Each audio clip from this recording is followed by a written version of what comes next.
দিন কি রাত এক্সকেভেটর দিয়ে দেদারসে কাটা হচ্ছে পাহাড়। দীর্ঘ 1 মাসেরও বেশি সময় ধরে একই স্থানে পাহাড় কেটে সমতল বানানোর মহাকর্মযজ্ঞ চালাচ্ছে প্রভাবশালী একটি মহল। শুষ্ক মৌসুম আসলে খাগড়াছড়িতে শুরু হয় পাহাড় কাটার প্রতিযোগিতা।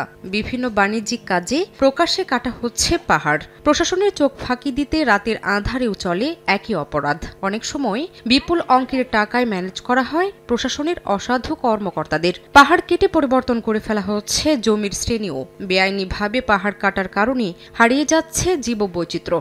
বর্ষা মৌসুমে পাহাড় ধসে ঘটছে হতাহতের ঘটনা। পাহাড় কাটার কারণে এখানকার পাহাড়গুলো ভেঙে পড়ে মানে পরিবেশ নষ্ট হয়ে যায়। গাছগাছালি অনেক ছিল, গাছগাছালিগুলো মনে করেন না মানুষজন আইতেছে কাটতেছে আর কি। রাত্রে প্রশাসনকে ফাঁকি দিয়ে রাত্রে মাটি কেটে নেওয়া যায়।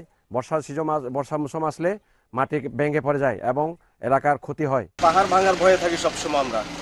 তো আমাদের আবেদন থাকবে যেন এই ধরনের পাহাড় যেন কাটা না হয়। প্রশাসনকে খুবই সচেষ্ট হওয়া দরকার, এই যে নতুন পদ্ধতি ব্যবহার করা দরকার, এবং যদি এটা না করি আমরা যেমন পাহাড় হারাবো তেমনি জীববৈচিত্র্য হারাবো, এবং আমাদের যে বৈশ্বিক যে আবহাওয়ার যে দিন দিন গরম হচ্ছে সেটা আরো বাড়তে থাকবে।